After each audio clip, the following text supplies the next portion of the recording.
빌립보서 1장 3절에서 11절 말씀으로 가까이 있는 사람들을 사랑하라 이와 같은 제목으로 말씀을 증거하고자 합니다. 인생의 큰 기쁨과 큰 아픔도 가까이 있는 사람들을 통해서 다가온다. 우리를 세워주는 사람도 때로 우리의 마음을 아프게 하는 사람들도 멀리 있는 사람들이 아니라 우리 주변에 있는 사람들이 그런 일을 일으키면 만든다는 것이죠. 따라서 우리 인생에서 가장 어려운 것은 가까이 있는 사람들을 사랑하는 것입니다. 쉬운 것 같지만 현실적으로 보면은 이게 참 역설적으로 느껴지고 있는 것이 오늘날의 현실인 것이죠. 정말 우리가 가까이 있는 사람들을 통해서 사랑을 주고받기도 하지만 때로는 아픔과 상처를 주고받는 일들이 많이 있습니다. 사도 바울은 이렇게 가까이 있는 사람들을 즐거워할 수 있는 그런 영적인 원리를 오늘 본문을 통해서 우리에게 일러주고 있습니다. 가까이 있는 사람들을 사랑하는 비결은 곧 우리가 기쁨이 넘치는 삶이요 행복을 이루는 삶을 살아가는 비결인 것이죠. 또 이런 삶은 교회와 가정을 떠나서 여러분의 삶의 터전에서 성공적이고 행복한 인생을 살아갈 수 있는 좋은 지침이 될 수가 있습니다. 그래서 저는 오늘 이 시간에 인간관계에서 서로 사랑함으로써 얻는 행복을 막는 이 장애물이 무엇인가를 먼저 생각해보고 가까이 있는 사람들을 생각할 때마다 사랑하는 그 기쁨과 감사를 체험할 수 있는 비결을 묵상해보면서 은혜를 나누고자 합니다. 먼저 가까이 있는 사람들을 사랑하지 못하게 만드는 장애물들을 살펴보겠습니다. 인생의 모순은 가장 가까이 사랑해야 할 대상을 사랑하지 못하는 데 있어요. 여러분도 공감을 할 거예요. 가장 사랑해야 할 대상을 무시한 채 사랑해서는 안 되는 대상이나 동경해서는 안 되는 사람을 동경함으로 문제가 생기는 경우들이 너무 많이 있습니다. 새로운 사람을 만나거나 처음 사랑할 때는 대단히 뜨거운 열정을 갖고 시작을 합니다. 우리가 연애를 해본 경험을 생각해보면 누구나 공감을 할 겁니다. 뜨거운 열심을 갖고서 상대방에 대한 탐구를 시작할 뿐만 아니라 아주 예의 바르고 정중한 말과 행동으로 상대방의 마음을 사기 시작합니다. 그리고 조심스럽게 상대방의 호기심을 갖고 그 상대방을 대하면서 만날 때마다 들뜬 마음과 호기심을 갖고 최선을 다해서 상대방의 마음을 얻으려고 노력합니다. 그런데 문제는 그 사람을 얻고 난 다음이라는 것이죠. 그토록 힘들게 그 사람과의 그 사랑이 급속도로 식어지거나 또는 냉랭해지는 경우가 있다는 것이죠. 왜 뜨거웠던 사랑이 점점점 식어질 수가 있을까요? 그토록 사랑했는데 왜 결혼한 후에 식어진 일들이 많이 있을까요? 사랑했던 님인데 언제부턴가 남이 되고 원수가 되는 이유는 무엇일까요? 여러분, 노부부가 스피드 퀴즈를 하는데 남편이 아내에게 물어봅니다. 당신과 우리의 관계가 뭐지? 그러니까 남편이 부부 하니까 아내가 바라보고 있는 그 편말은 왼수였습니다. 원수와 왼수의 차이가 무엇인지 아십니까? 원수는 같이 살지 않아도 되는 사람이어서 원수 때문에 받는 고통은 힘이 들어도 견딜 수가 있습니다. 그러나 왼수는 항상 같이 있어야 되기 때문에 더 힘든 일이 많이 있다는 것이에요. 그러나 우리가 기억해야 될 것은 왼수라고 생각하는 그 사람조차도 한때는 우리가 그토록 사랑했던 사람들이라는 것이죠. 왜 이 사랑하는 님이 왼수처럼 된 것일까요? 그것은 우리의 생각과 습관 속에 사랑을 방해하는 장애물들이 있기 때문이라는 것이죠. 그 장애물들을 극복하면 우리는 지금보다 훨씬 더 나은 사랑을 추구하면서 행복한 인생이 누구나 될 수가 있습니다. 그래서 우리의 사랑을 인격적인 만남이 아닌 소유를 생각하는 것이 사랑의 장애물이 될 수가 있습니다. 소유하려는 마음에 집착하게 되면 사람도 내 것이라고 생각하거나 주장하는 사람들이 있는 것이죠.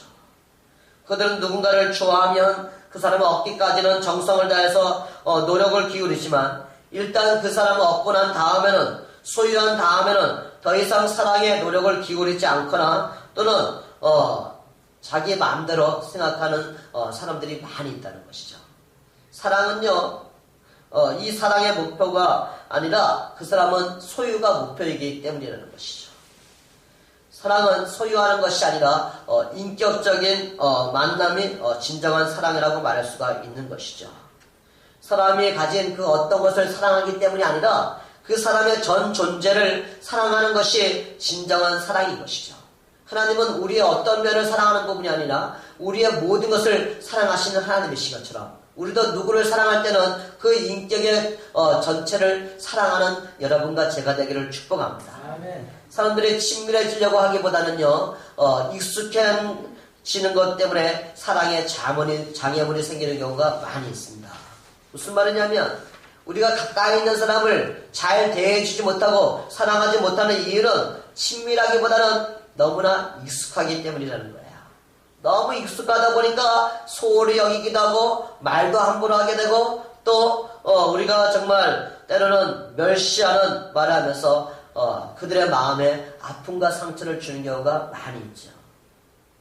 친밀함은 서로를 알아가는 과정을 통해서 점점점 깊어지게 되어 있습니다. 서로를 알아가기 위해서는 자신을 드러내는 삶이 필요한데 그때 서로 비판하려는 그런 시각을 가져서는 안 된다는 것이죠. 비판하고 판단하기 위해서 자기를 드러내는 것이 아니라 서로를 이해하고 서로를 알아가기 위해서 점점점 대화를 통해서 소통하는 삶이 필요한 것이죠. 그 과정에서 서로를 깊이 알게 되고 서로를 더욱더 소중히 여기며 또 새로운 것을 새롭게 바라보는 그 안목을 통해서 더욱 친밀한 사랑을 추구할 수 있는 것이 사람의 삶인 것이죠.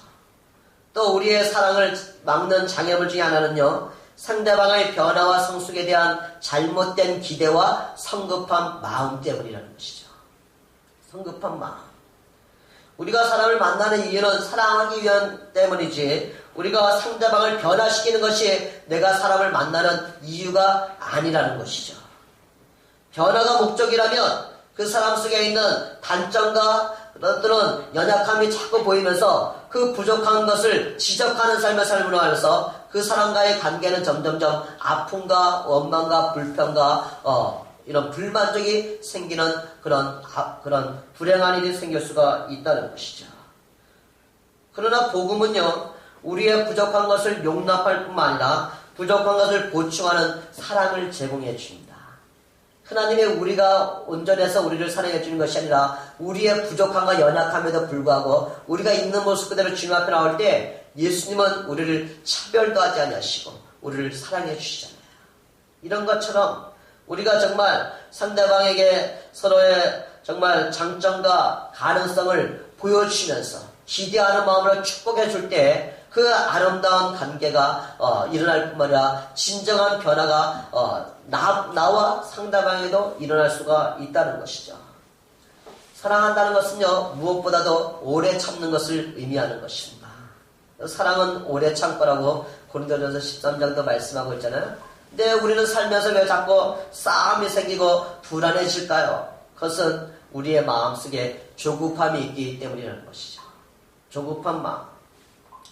조급하게 변화와 성숙을 기대하는 것은 불행으로 가는 길입니다. 우리는 하나님께 맡기고 하나님께 기도하며 하나님의 도우심을 구하는 삶이 하나님이 우리에게 원하는 방법이죠. 하나님은 우리의 삶이 조급한 성숙을 원하지 않아요.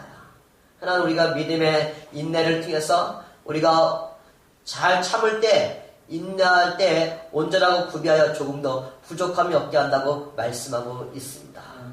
그러면은 우리가 이렇게 사랑의 장애물을 제거하고 가까이 있는 사람들을 더 사랑하는 그런 기쁨과 감사를 체험하는 방법은 무엇일까요? 저는 먼저 긍정적인 생각을 가지고 사람들을 바라보기를 원합니다. 네. 가까운 사람들을 사랑하기 위해서는 생각을 잘 해야만 하는 것이죠. 네. 편견과 이런 고정관념을 버리고 우리가 더 이 생각은 감정을 만들어내는 공장과 같기 때문에 우리가 누구를 생각할 때마다 하나님께 감사하는 마음이 있기를 축복합니다. 아멘. 그래서 사도 바울도 이 빌립보 교인들 무리를 인해서 그들을 생각하는 것이 마땅하다는 표현이 나와요. 본문 7절 우리 스크린 보면서 한번 같이 읽어봅니다. 시작.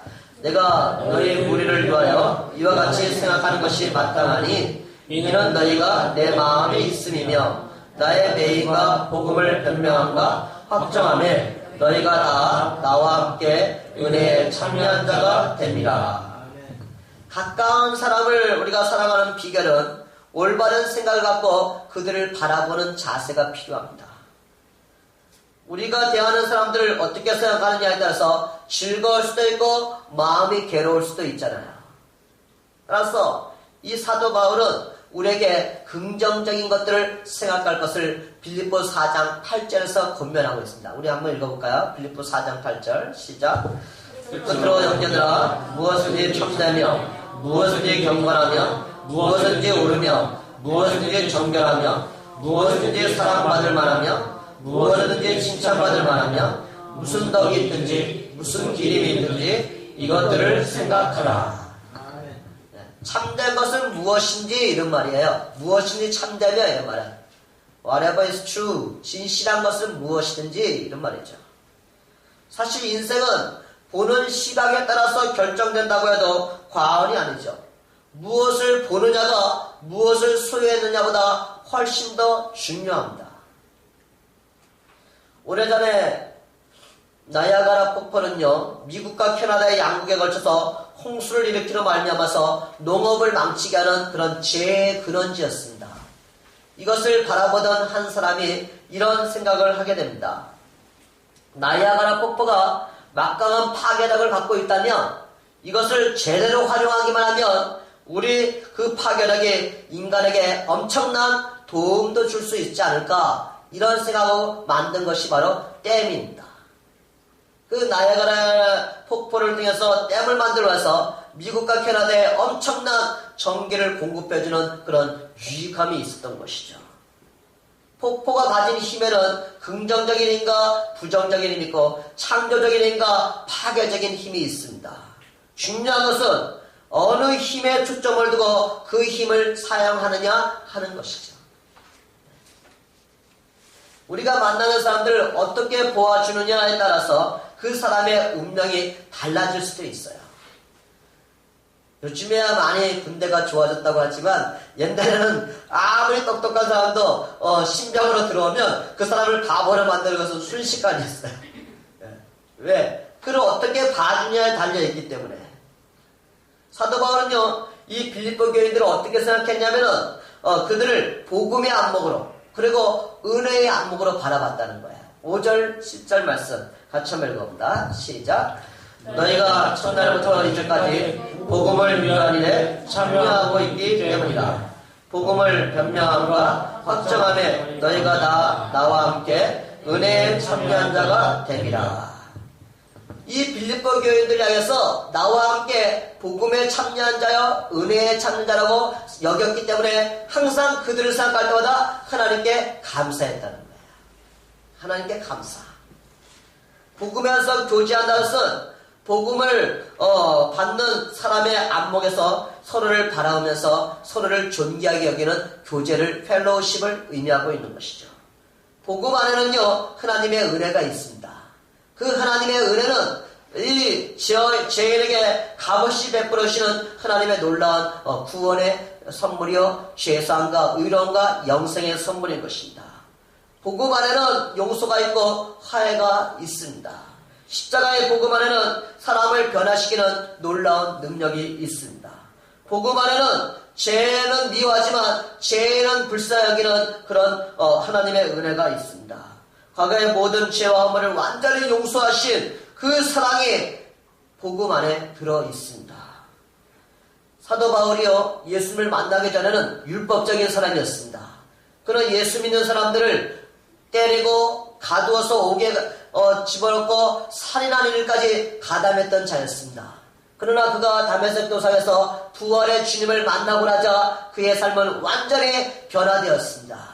그의 인생을 이제 완전히 주님의 안목으로 모든 사람을 대하면서 그가 만나는 모든 사람들은 변화된 사람이요, 또 변화될 수 있다고 믿고 확신하면서 그가 용서의 안목으로 그들을 바라보았다는 것이죠. 사람들이 나를 어떻게 생각하느냐는 내가 내 마음대로 할 수 없는 일이지만 내가 다른 사람도 어떻게 바라보느냐 하는 것은 나의 선택이요 나의 책임인 것입니다. 우리는 복음 안에서 사람들을 바라보는 안목을 가지기를 축복합니다. 예수님의 안목으로 그들을 바라볼 수 있는 그런 마음이 있기를 축복합니다. 복음을 받은 우리는 하나님의 사랑을 받은 자답게 사람들을 바라봐야 되는 것이요. 예수님이 나를 사랑하신 것처럼 나를 힘들게 하는 그 형제와 자매를 위해서도 주님이 그를 위해서 십자가에 죽으셨다는 것을 기억하면서 주님이 그를 긍휼히 여기는 것처럼 우리도 긍휼히 여기는 마음, 주님이 나를 용서하신 것처럼 나도 용서할 수 있는 마음을 달라고 하나님을 의지하시기를 바랍니다. 우리가 좋은 인간관계를 유지하면서 사랑과 기쁨이 넘치는 삶을 살기 위해서는 사람들의 좋은 점을 찾아서 감사하시기를 바랍니다. 세상에서 가장 행복한 사람은 내가 만나는 사람에게 좋은 점을 찾아낼 줄 아는 사람이에요.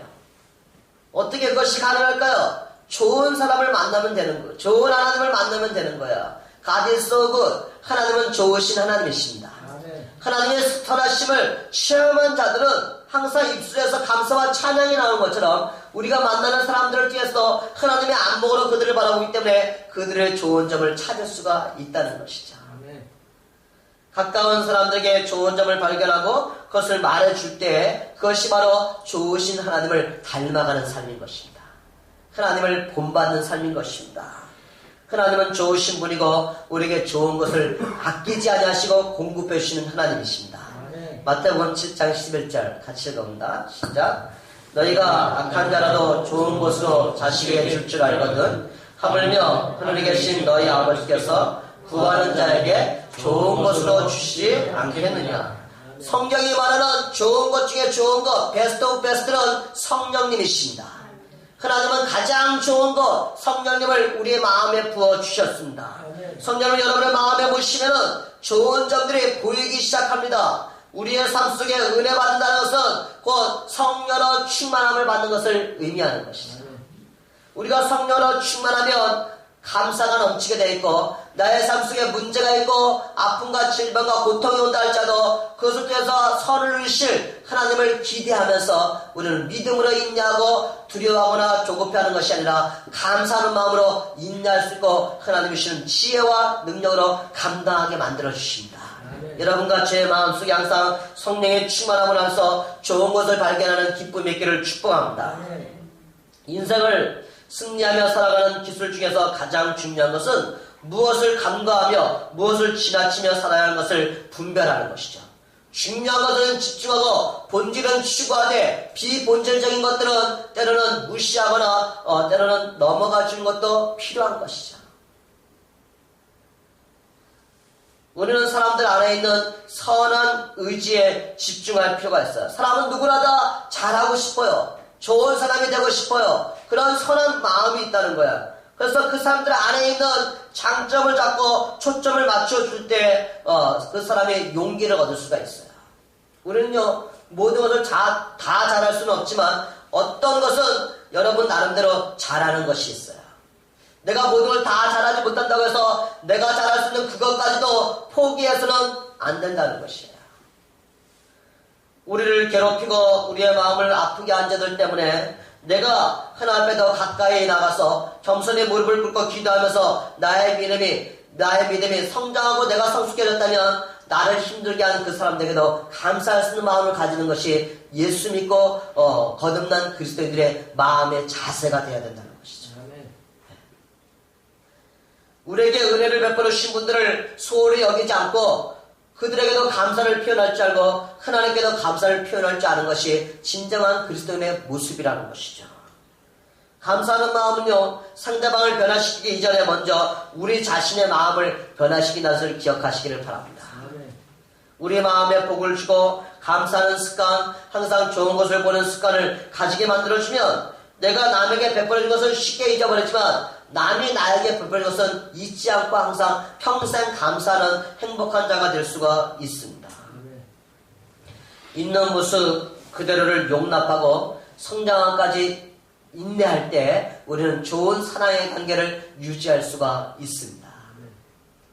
사도 바울은요 이 빌립보 교인들 안에 하나님이 일을 시작했다는 확신을 갖고 있었기 때문에 그들을 더욱더 사랑했다고 고백을 하고 있습니다.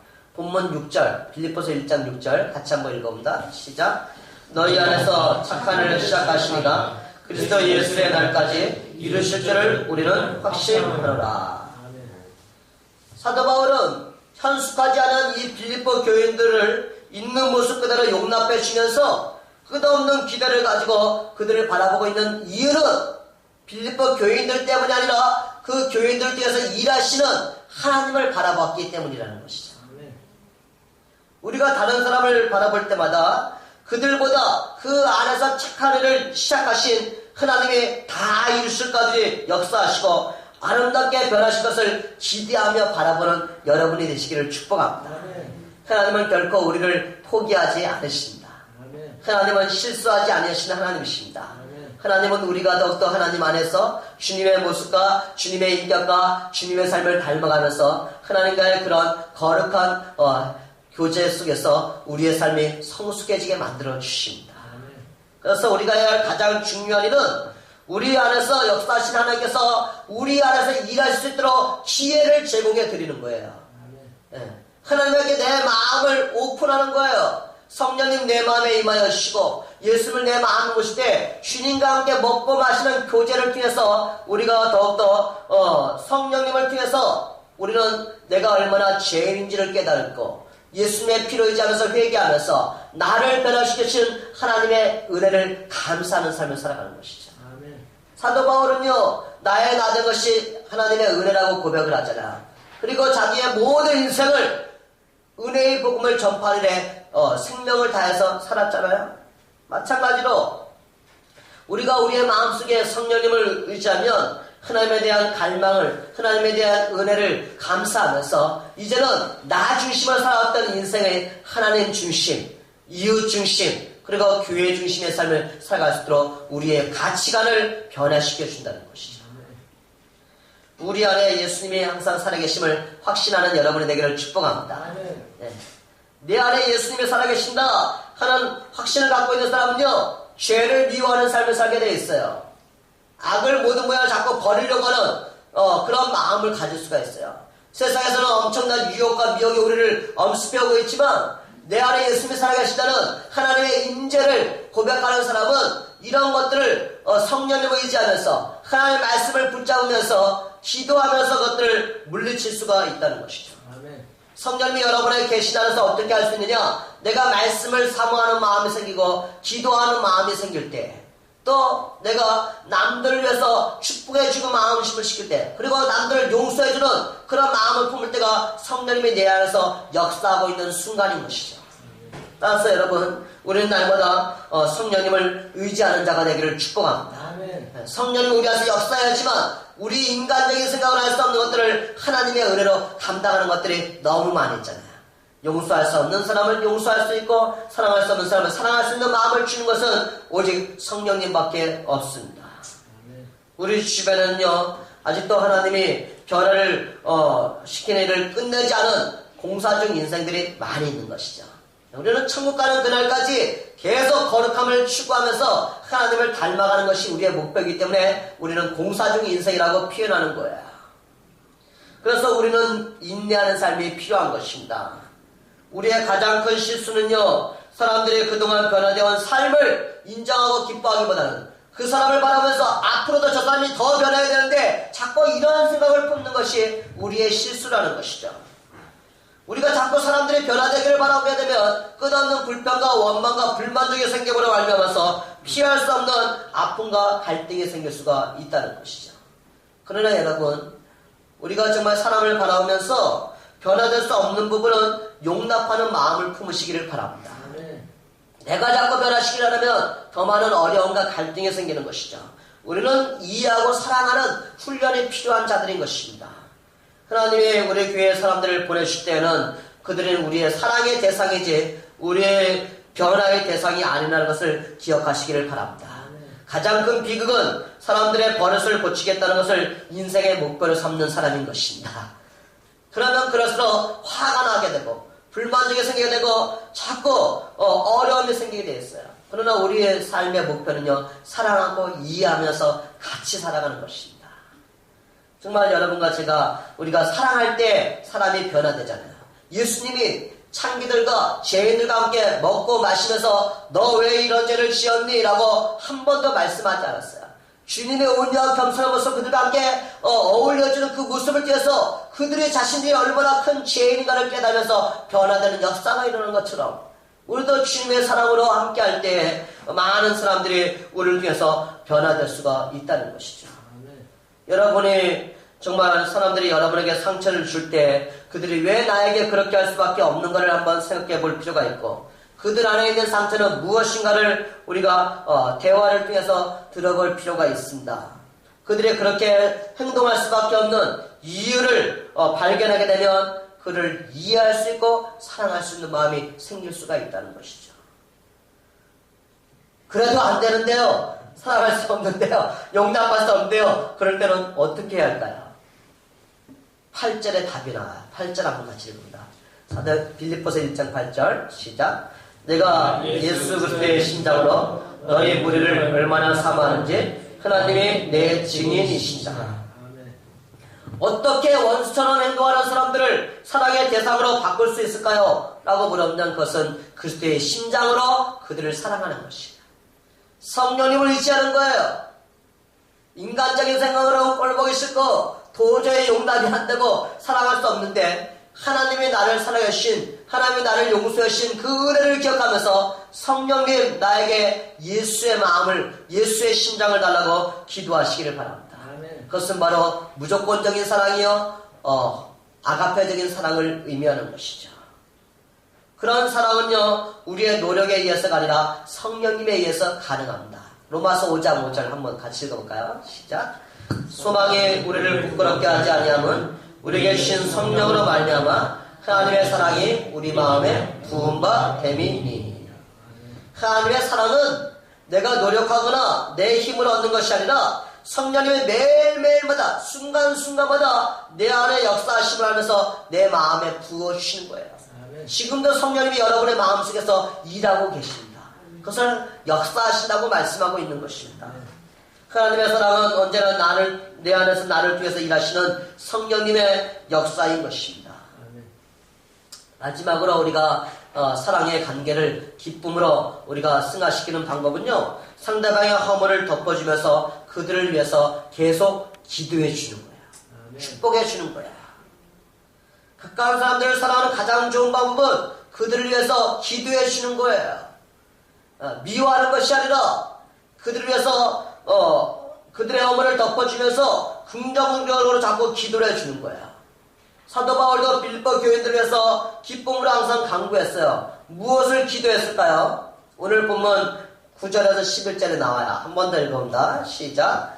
내가 기도하노라 너희의 사랑을 지식과 모든 총명으로 점점 더 풍성하게 하사 너희로 지극히 선한 것을 분별하며 또 진실하여 허물 없이 그리스도의 날까지 이르고 예수 그리스도로 말미암아 의의 열매가 가득하여 하나님의 영광과 찬송이 되기를 원하노라. 아멘. 나쁜 인간관계를 좋은 인간관계로 만들어주는 가장 좋은 방법은 상대를 위해서 기도해 주는 것입니다. 축복해 주는 것입니다. 하나님께 상대로 인해서 감사하는 연습을 하는 거야. 그의 허물을 드러내는 것이 아니라 자꾸 그를 위해서 기도하면서 그를 비판하기보다는 그를 위해서 중보해주고 허물과 단점이 보일 때도 정지하기보다는 자꾸 용납하고 사랑할 수 있는 능력과 믿음을 달라고 성령님을 의지해 보시기를 바랍니다. 아멘. 그럴 때 우리의 관계가 회복될 수가 있는 것이죠. 더 나아가서 상대방이 더 성장할 수 있도록 성숙해질 수 있도록 우리는 계속 기도해 주는 것이 필요합니다. 축복하며 감사하며 기도해 줄 때 기적이 일어납니다. 그 기적은 변화의 기적인데 그 변화의 기적은 상대방이 먼저 변화되는 것이 아니라 그를 바라보는 내 마음이 먼저 변화된다는 거야. 내가 먼저 변화되면 상대방도 변화되게 되어 있습니다. 가까운 사람들을 미워하며 살기에는 인생이 너무 짧습니다. 하나님의 우리 주위에 있는 사람들을 보내주셨는데 우리가 그들을 기뻐하지 못한다면 우리의 삶은 불행해질 수가 있습니다. 내 힘으로는 사랑할 수 없을 때는 그리스도의 심장으로 사랑할 수 있도록 주님의 마음을 내가 품게 해달라고 성령님을 의지하시기를 바랍니다. 그럴 때 심장을 품으면 성령님을 통해서 하나님의 사랑을 실천할 수 있게 만들어 주십니다. 사랑하는 성도 여러분, 우리는 가까운 사람들을 사랑하며 행복하기를 원합니다. 정말 여러분이 가정의 달을 맞이해서 여러분이 정말 주변에 있는 사람들에게 어떻게 그들을 대했는가를 한번 생각해 보면서 올바른 생각을 갖고서 감사하는 마음을 갖고 또 인내하는 마음을 품기를 바랍니다. 참고 견뎌야지만 가까이 있는 사람들을 더 좋아하고 사랑한다고 고백할 수가 있는 것입니다. 여러분이 한순간에 마음이 바뀌면 인생의 모든 것이 달라질 수 있습니다. 고린도서 5장 10절은 말하기를 그런즉 누구든지 그리스도 예수 안에 있으면 새로운 피조물이라 이전 것은 지나갔으니 보라 새 것이 되었도다. 우리가 예수 그리스도 안에서 사랑하며 용서하며 하나가 될 때 인생이 변화될 수가 있습니다. 하나님이 우리 안에서 역사하시기 때문입니다. 네, 선한 사람으로 만들어주기를 원하십니다. 행복한 사람은 자신이 소유한 것을 즐기면서 더욱 좋아할 줄 압니다. 그리고 행복한 사람은 가까이 있는 사람들을 사랑하며 축복하며 그리워하는 마음을 품을 수가 있습니다. 행복한 사람은 늘 주변에 있는 사람들의 새로운 변화를 보고 그 새로움을 발견하는 것을 기쁨으로 여기면서 때로는 눈물을 흘리는 즐거움을 맛볼 수도 있습니다. 여러분의 주 안에서의 수고는 헛된 것이 하나도 없습니다. 사랑하는 여러분, 선을 행하되 낙심하지 말지니 포기하지 않으면 때가 이름에 거두리라고 말하고 있습니다. 너희는 선을 행하되 더욱 믿음의 가정들에게 하라고 갈라디아서 6장 9절 10절은 말씀하고 있습니다. 우리 교회 성도님들이 가까이 있는 사람들을 생각할 때마다 하나님께 감사하고 그리스도의 심장으로 서로를 위해서 기쁨으로 축복하는 자가 되기를 바랍니다. 아멘. 이런 일들이 여러분의 가정에서 또 우리 교회에서 또 여러분이 일하는 일터에서 일어나기를 바랍니다. 아멘. 그럴 때 여러분은 더 사랑받고 더 사랑하며 행복을 추구할 수가 있습니다. 아멘. 우리가 복음을 위한 일에 참여한 자답게 하나님의 은혜에 참여한 자답게 그리스도의 열매로 가득하여서 하나님의 찬송과 하나님께 영광 돌리는 축복의 통로가 되기를 주님의 이름으로 축복합니다.